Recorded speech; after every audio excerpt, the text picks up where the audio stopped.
오늘 설교 제목 좀 한번 보겠습니다. 이렇게 제가 정해봤습니다. 현재의 상황이 나를 지배하지 못하게 하라. 부제목은 이 시대의 최고의 우상은 하나님을 떠난 나를 정당화하는 것이다 라는 것입니다. 우리 신앙인들, 이 시대의 신앙인이죠. 그러나 이제 살펴보니까 성경 전체에도 똑같았습니다. 상황이 나를 지배하는 것을 정당화합니다. 굳이 말하면 지금 내가 몸이 아픈데, 지금 내가 바쁜데, 지금 내가 기쁜 일이 있는데, 지금 내가 슬픈 일이 있는데, 그런 상황들, 여러 상황들을 전개하면서, 그런데 내가 어떻게 예배해? 어떻게 헌금할 수 있어? 어떻게 전도할 수 있어? 어떻게 기도할 수 있어? 라고 하면서 나를 정당화합니다. 그 상황에 내가 당연히 그 상황에서는 내가 그렇게 되는 것이 당연하다고 생각합니다. 그리고 그 당연한 상황에 교회에서나 성경 말씀에서나 하나님께서 어떤 요구하는 것은 부당하다고 생각하는, 그래서 자기의 상황에 침몰당하는 시대에 살고 있습니다. 그걸 또 다른 말로 바꿔서 이 세상에서 제일 큰 우상이 무엇일까? 이 시대의 제일 큰 우상이 무엇일까? 제일 큰 우상은 내가 하나님을 떠난 상황, 하나님을 사랑하지 못해서 일어나는 현상, 이웃을 사랑하지 못해서 일어나는 현상, 굳이 말하면 예배하지 못하고 11조 하지 못하고 기도하지 못하고 전도하지 못하고 친교하지 못하는 그 상황을, 하나님을 떠난 상황이라는 것을 알면서 자기를 절대적으로 정당화합니다. 그뿐만이 아니고 그렇게 행하는 사람이 옳다고 내가 지지해 줍니다.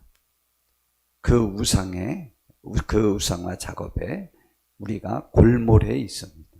그것이 이 시대의 최악의 죄악이고 최대의 우상이라고 저는 생각합니다. 저는 간혹 이런 질문을 듣습니다. 목사님이라면 이 상황을 당해보면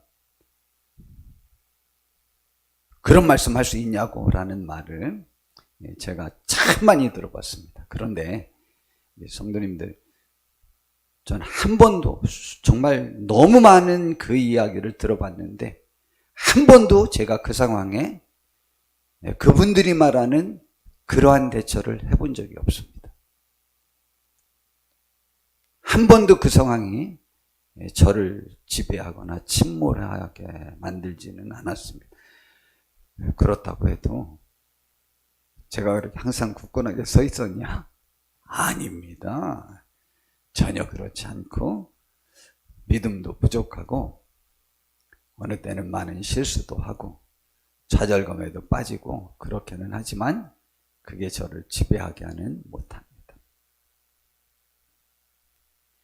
이 시대에 가장 기가 막힌 일을 짧은 시간에 당한 사람은 욥이라고 제가 말씀을 드렸죠. 욥이 지금으로부터 4000년 전 사람입니다. 그런데 그 욥은 동방에서 가장 부자였습니다. 그래서 양이 7000마리, 낙타가 3000마리, 소가 500결이, 암나귀가 500마리, 그리고 종도 많았대요. 그때 부자의 측정은 동방 지역에서는 땅은 그렇게 중요하지 않았던 모양이에요. 그때 땅이 넓어진 게 땅이니까 아무나 그냥 차지하면 될 때도 있었고 그러니까 그랬는데, 여튼 그의 소유물이 짐승, 집, 종 이런 것들로 이제 이렇게 했었는데, 여하튼 주변에 아는 사람 중에 최고 부자요. 그리고 신앙은 하나님이 인정하는 한 그 시대의 세계에서 제일 훌륭한 신앙인이었어요. 그런데 사탄, 세상의 논리와 하나님의 논리는 다른 거죠. 사탄이 하나님께 이야기했습니다. 욥을 하나님이 사탄에게 칭찬을 했더니, 하나님, 그런 말씀 하지 마십시오. 무슨 욥이 신앙이 좋아서 하나님을 그렇게 잘 섬기겠습니까? 만약 하나님이 그의 집과 그의 모든 소유물을 다 치시면 보나마나 대면하여 하나님 원망할 겁니다. 무슨 하나님을 그렇게 잘 섬깁니까? 하나님이 다 그렇게 보호해 주시고 축복 주시고 하니까 하나님을 잘 섬기는 체 하는 거지 라고 말했습니다. 단연컨대 그것이 세상의 논리요, 사탄의 논리요. 그런데 이 시대에 너무 많은 사람들이 그것을 당연하다고 여깁니다. 그리고 그것이 하나님이 주시면 이제 자기가 얻었다고 합니다. 그러니까 어떠한 경우도 어떠한 논리도 하나님의 말씀이 우리들을 침투하기가, 이 시대를 침투하기가 굉장히 어려운 시대가 되었어요. 그런데 욥에게서 우리의 신앙을 배우라고 기록된 것 아니겠습니까? 그래서 그랬는데 욥이 어떻게 됐느냐면 하루에, 그냥 딱 하루에 자기의 그 많은 재산이 하나도 안 남고 다 잃었습니다. 좌우지간 번개 천둥 쳐서 다 죽어버리기도 하고, 적들이 와서 빼앗아가고 종들 다 죽이고, 그래서 각각의 짐승들을 지키는 종 하나씩들만 살아와서 욥에게 보고했습니다. 욥 끔찍도 안 했습니다. 그랬냐? 그랬는데 큰아들 집에서 7남 3녀의 자녀들이 잔치하고 즐기고 있었습니다. 근데 갑자기 대풍이 불어와서 이 지진처럼 다 무너져가지고, 여하튼 그 집안에 있는 사람은 한 명도 안 남고 종까지 다 죽어버렸어요.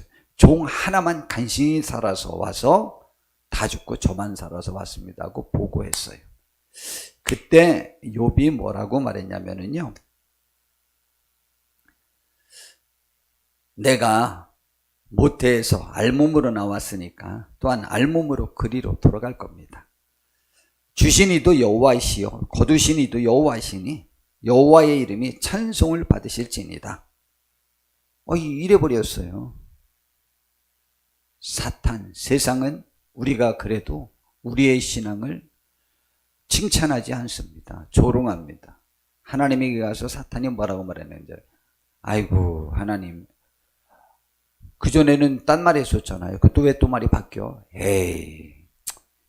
그것 가지고 칭찬하지 마십시오. 뭘 그렇게 욥이 하나님 끝까지 섬길 거라고 그렇게 믿고 그렇게 하고 있습니까?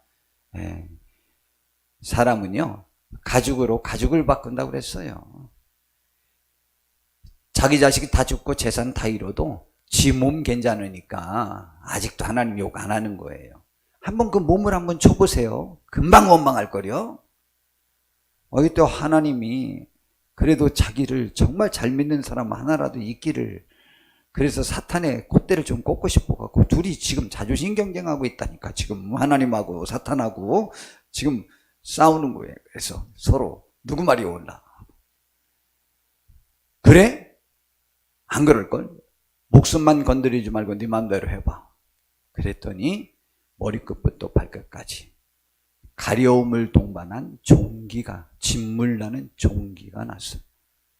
그래서 그가 할 수 없이 옷을 입을 수가 없고 벗어제치고 재에 앉아서, 잿간에 앉아서 기와 조각으로 자기 몸을 긁고 있었어요.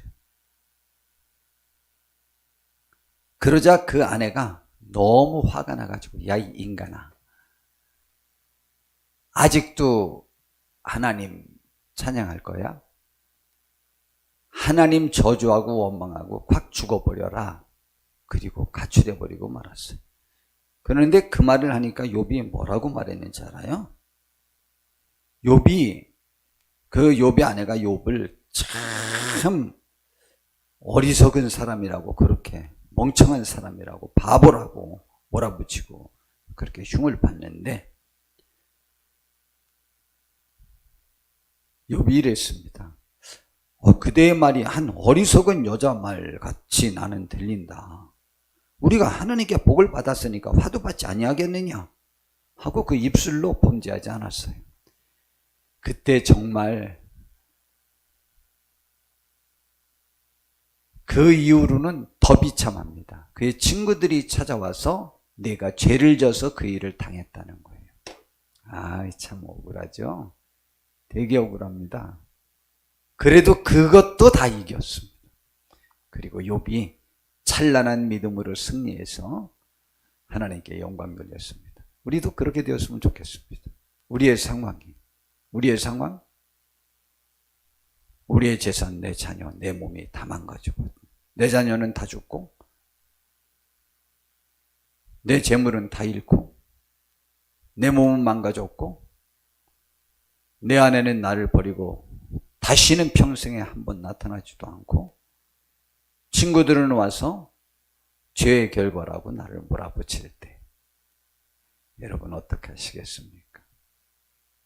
우리도 욥과 같이 되었으면 참 좋겠습니다. 이것도 한번 아멘 해보죠. 아멘. 예.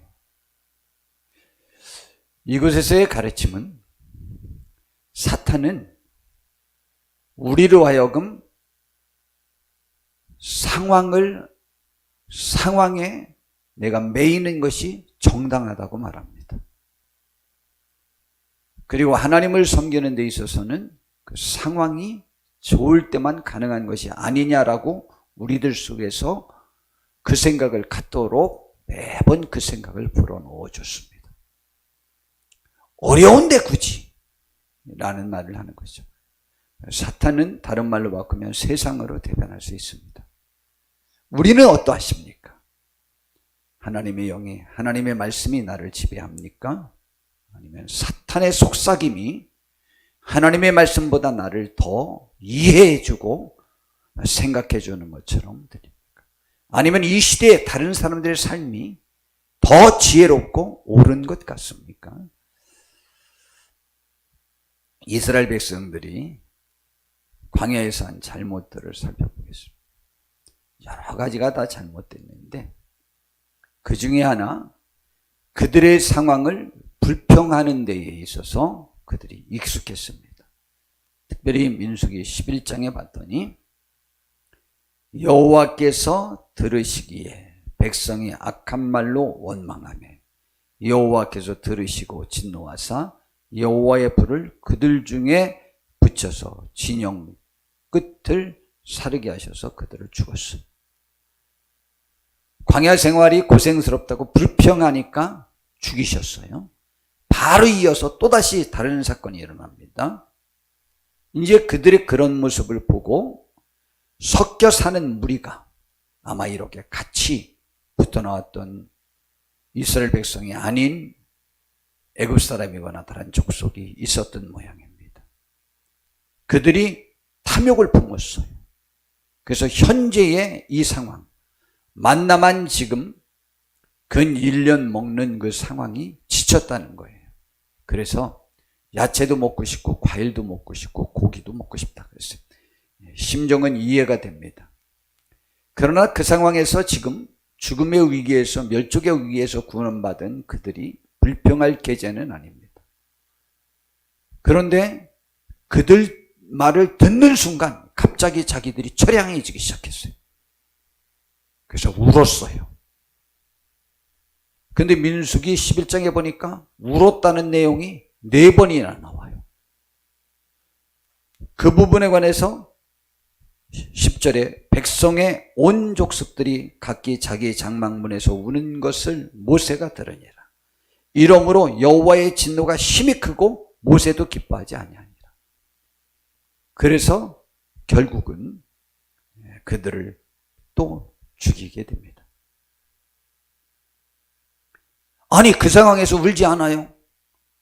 1년 동안 야채 한 번도 못 먹어봤고 과일 한 번도 못 먹어봤는데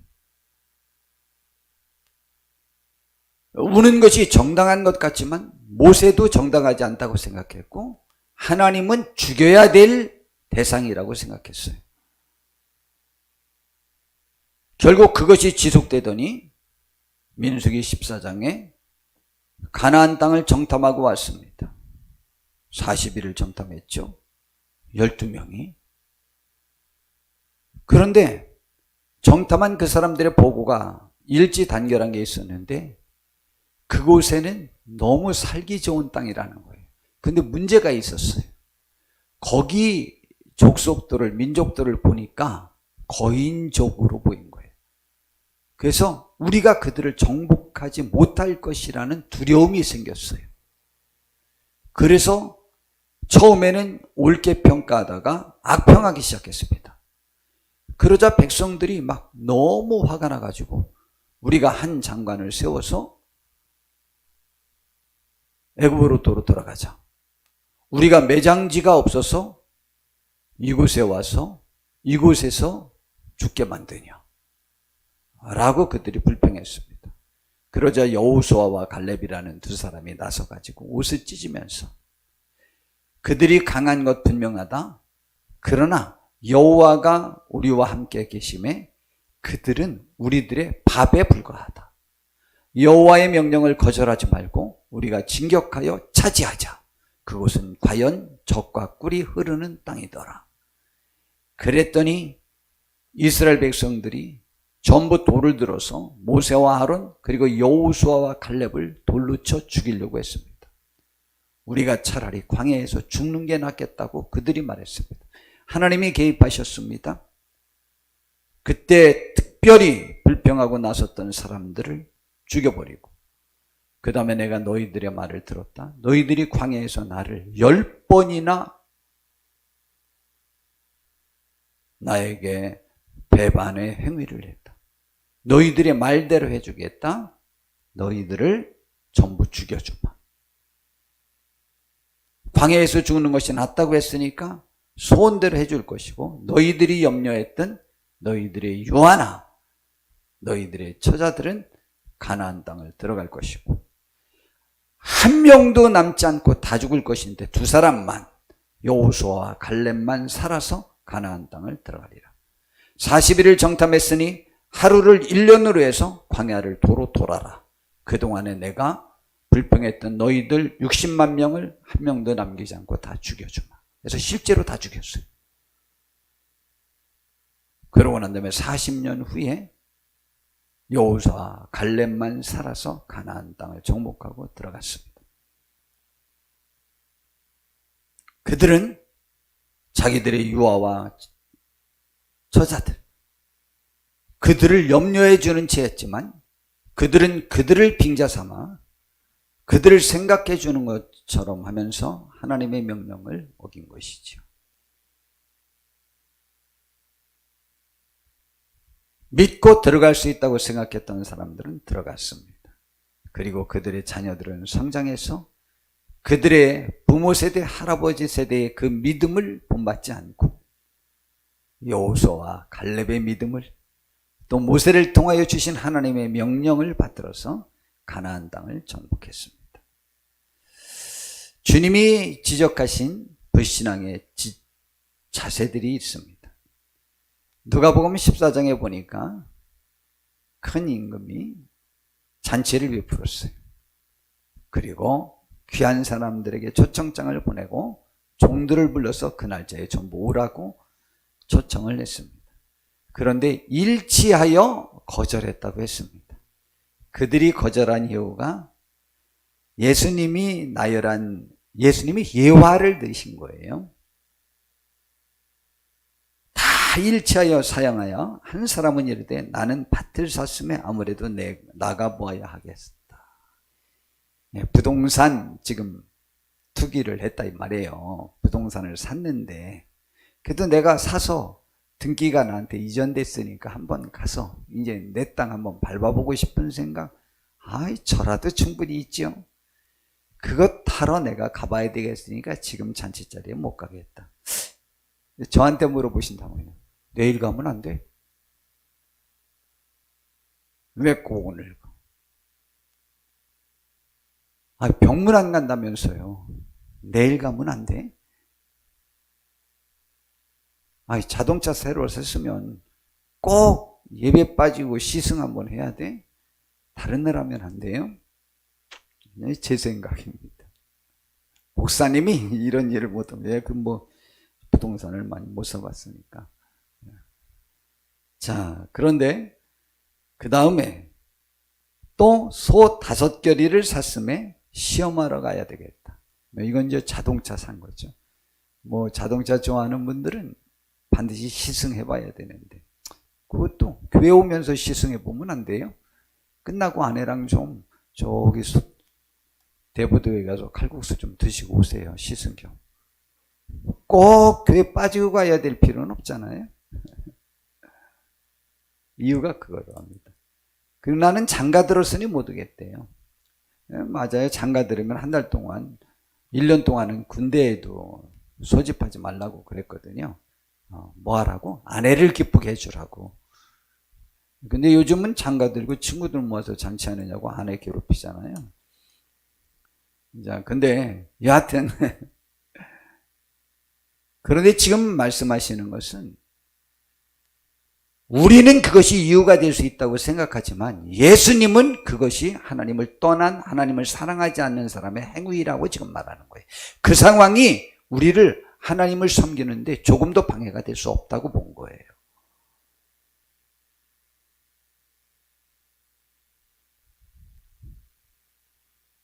그 다음에 예수님께서 씨 뿌리는 비유에서 말씀하셨어요. 어떤 사람들이 신앙을 잃느냐? 마귀가 와서 하나님의 말씀을 다 빼앗아가 버린 사람. 그 다음에 기쁘게 신앙생활하는데 신앙 때문에 핍박이 와서 결국은 그 박해 때문에 교회를 못 다니게 된 사람. 또 그 다음에 세 번째 것이 가장 이 시대에 타당한데 이 세상 삶의 염려와 물질과 향락에 사로잡혀서 결국은 열매 맺지 못한다는 거죠. 근데 이제 제가 거기에서 주목할 일이요. 이 세상 삶의 염려, 물질, 이 염려와 이 자부심, 그 물질과 향락의 자부심, 물질이 적어서 이 세상 삶의 염려가 될 수 있고 물질이 많아서 향락을 즐길 수 있죠. 근데 예수님께서는 두 상황이 똑같다는 거예요. 힘든 상황인데 어떻게 하나님을 잘 섬길 수 있느냐라고 말합니다. 이래서 이 생각을 가지면 또 역시 그 다음에 돈이 너무 많아서 이걸 즐겨야 되는데 없는 너희들이 내 심정 알아? 이렇게 말할 수 있겠죠. 그런데 두 상황이 180도 다른데 두 상황이 똑같이 하나님을 섬기는데 방해가 됩니다. 그러니까 어떤 상황이 하나님을 섬길 수 있는 가장 좋은 상황은 아니에요. 우리의 마음입니다. 마음이 하나님께로 가면 어떤 상황이든 그 상황이 하나님께 영광 돌리는데 너무 좋아요. 욥처럼 이 세상에서 가장 기가 막힌 상황이 되니까 하나님께 이 세상에서 가장 크게 영광 돌리고 사탄을 한꺼번에 그냥 무너뜨릴 수 있는 계기로 만듭니다. 또 욥은 가장 잘 됐을 때도 또 역시 하나님을 가장 잘 섬겼습니다. 다윗도 가장 어려울 때 하나님 한 번도 원망하지 않았습니다. 가장 억울할 때. 요셉도 그랬습니다. 하나님 티끌만큼도 원망하지 않았습니다. 억울하고 정말 미쳐버릴 상황이 됐는데도 원망하지 않았어요. 잘 됐을 때 하나님을 조금도 잊지 않았습니다. 잘 되니까 전 재산 바쳐서 하나님께 영광 돌렸습니다.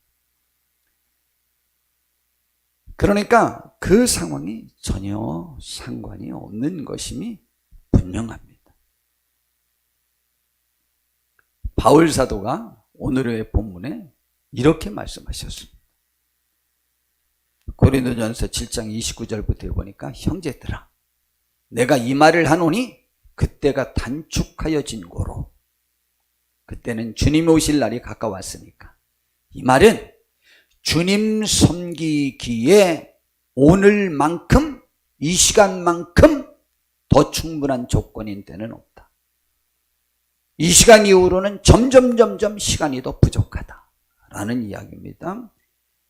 그러니까 지금 어떠한 상황에서든 주님을 섬기는데 방해 요인이라고 생각해서 잠깐은 지금은 안 해도 된다고 생각하는 상황을 어떤 상황에서든 만들지 말라는 것이 아니고, 그거를 그렇게 활용하지 마라. 너희의 상황을 단축화해진 거로 이후부터 안에 있는 자들은 없는 자 같이 하며, 아내를 버리라는 게 아니에요. 아내에게, 가정에 예속되지 마라. 우는 자들은 울지 않는 자 같이 하며, 슬픈데 내가 가정이 있는데 내가 어떻게 예배할 수 있어? 라고 하지 마라. 울 상황이 아닌 것처럼 그냥 해라. 기쁜 자들은 기쁘지 않는 자 같이 하며, 요즘은 우는 자들보단 기쁜 자들이 더 문제죠. 내가 즐길 수 있는 여건이 되는데 이걸 즐기지 말란 말이야. 굳이 말하면 군대 갔다가 휴가 왔는데 모처럼 휴가 만났는데, 직장에서 휴가는 모처럼 휴가 있는데 이때 놀러 안 가면 언제 가? 이때 교회 나오란 말이야. 말이나 되는 얘기를 해? 이게 제일 많죠. 지금은 이게 더 많죠. 매매하는 자들은 없는 자 같이 하며, 장사가 너무 잘 돼서 못 오겠다는 거예요. 이때 장사해야지 어떻게 오느냐는 거예요. 안 되면 이렇게 안 되는데 하루라도 더 해야지라고 할 거요. 세상 물건을 쓰는 자들은 다 쓰지 못하는 자 같이 하라. 쓸 물건이 어쩌면 그렇게 많은지. 돈이 많으면요, 해보고 싶은 게 많아요. 다 해봐서 내가 제일 많이 해봤다, 제일 많이 먹어봤다, 제일 많이 봤다, 제일 많이 즐겨봤다, 이 자랑하고 싶어요. 제일 여러 차 다 타봤다, 다 하고 싶어요. 그런 사람들은 지금 다 쓰지 못할 것으로 생각해라. 그것이 성경의 가르침이에요. 우리는 현재 나의 상황을 어떻게든 그렇게 정당화하는 특질이 우리들에게 있습니다. 내가 이 상황에서 못하는 이유를 충분히 나 자신을 인정해 줘요.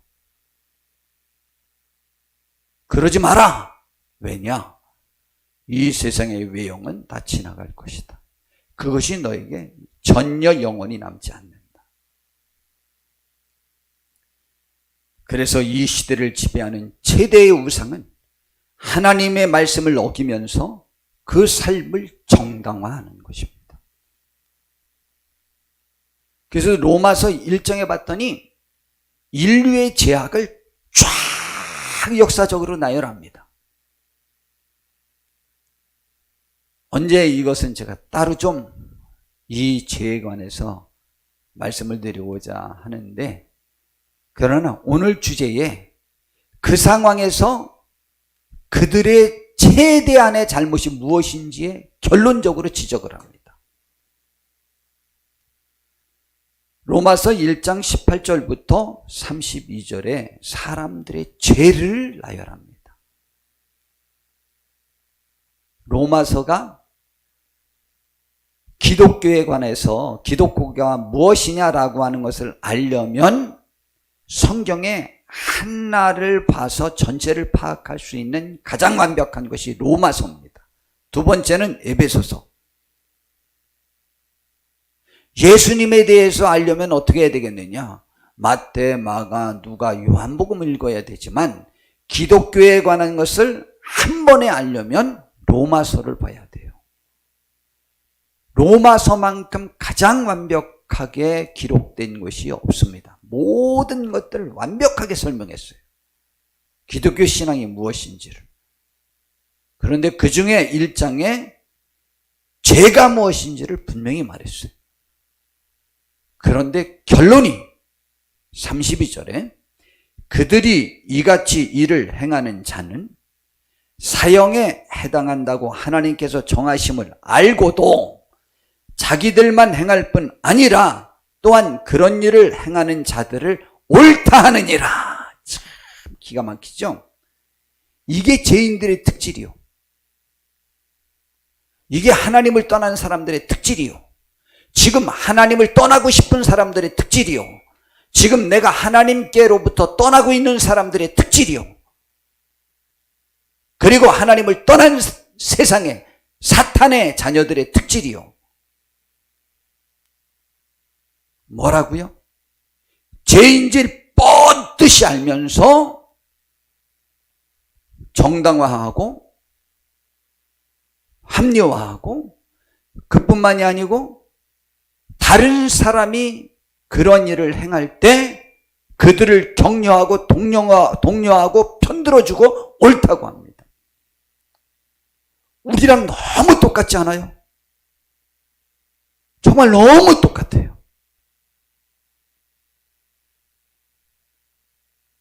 이 시대 최대의 우상은 하나님을 떠난 사람들이 자신을 정당화하며 또한 하나님의 말씀을 떠난 다른 사람을 옳다고 하는 것입니다. 요즘 많은 사람들이 다 잘 될 것이라고 말합니다. 하나님은 지금 죽이겠다고 하는데. 죽을 거라고 말해야지. 다 잘 될 거래요. 그 잘 될 거라는 데에 대하여 나도 잘 되고 너도 잘 될 거래요. 그 말이 맞아요? 하나님을 떠난 자기를 스스로 위로합니다. 자기가 자기를 그래도 인정합니다. 옳다고 합니다. 무지와 죄악에 있는데도 말입니다. 나와 다른 일을 다 믿어주는 것이 신앙인 것도 아닙니다. 또한 사랑도 아닙니다.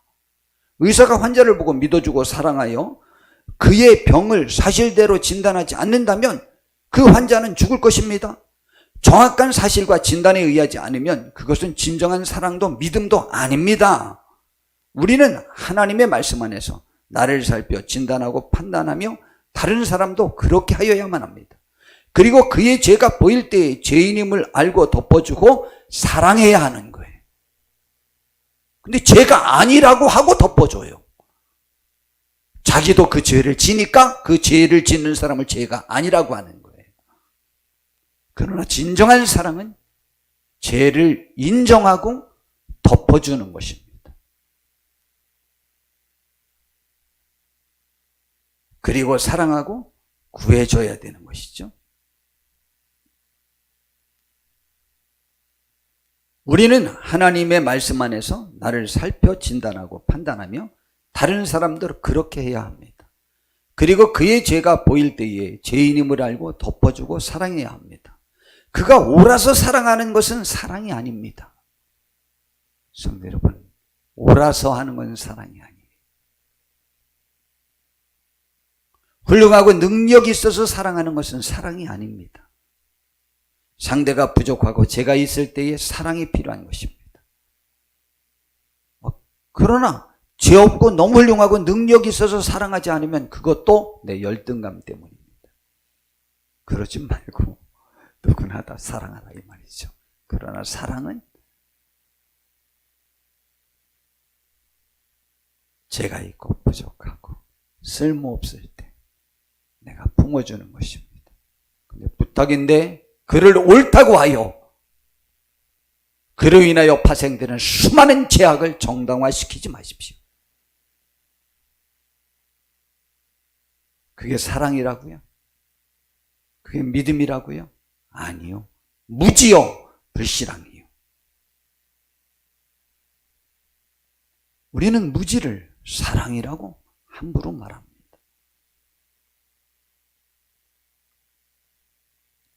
상대가 부족하고 죄가 있을 때에 사랑이 필요한 것입니다. 하나님과 주님이 우리에게 했듯이 말입니다. 하나님은 우리가 100%가 지옥 갈 만한 죄인이라는 것을 알고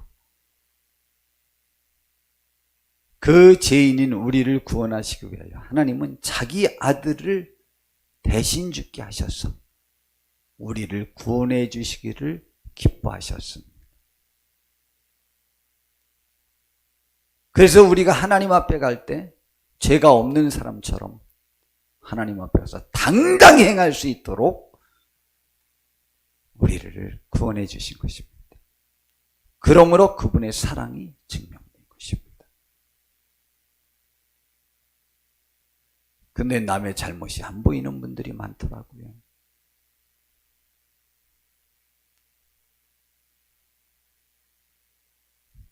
보고 사랑하는 것입니다. 만약 잘못이 있는데 잘못이 안 보이면 내 눈이 지금 콩깍지가 꼈든가 사탄의 역사이죠.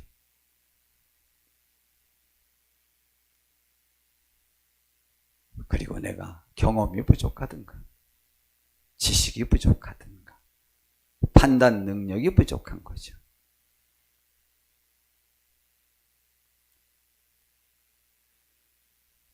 지금 나의 생각과 행위가 하나님과 이웃을 진정으로 사랑하여 하는 것인지를 매번 점검하고 그렇지 못한 것은 지금 버려야 합니다. 나를 격려하고 위로하는 것이 하나님이 보시기에 좋은 것은 아닙니다. 성경은 오히려 우리 보고 돌이키고 회개하고 울라고 말씀하고 있습니다. 골로새서 3장 5절부터 보니까 그러므로 땅에 있는 지체를 죽이라. 곧 음란과 부정과 사욕과 악한 정욕과 탐심이니 이러한 모든 것은 우상 숭배니라 라고 성경이 가르쳐주고 있습니다. 음란이 괜찮다고요? 나의 몸은 나의 주권이 나에게 있으니 마음대로 해도 된다고요? 성경은 너의 몸은 하나님의 것이니라고 했어요. 우리가 물질의 욕심에 사로잡혀 있는데 그건 당연한 것이라고요. 마태복음 6장 21절에 내 보물이 있는 그곳에는 내 마음도 있느니라 그랬어요. 한 사람이 두 주인을 섬기지 못할 것이니 혹 이를 미워하고 저를 사랑하거나 혹 이를 중히 여기고 저를 경히 여깁니다. 너희가 하나님과 재물을 겸하여 섬기지 못하니라.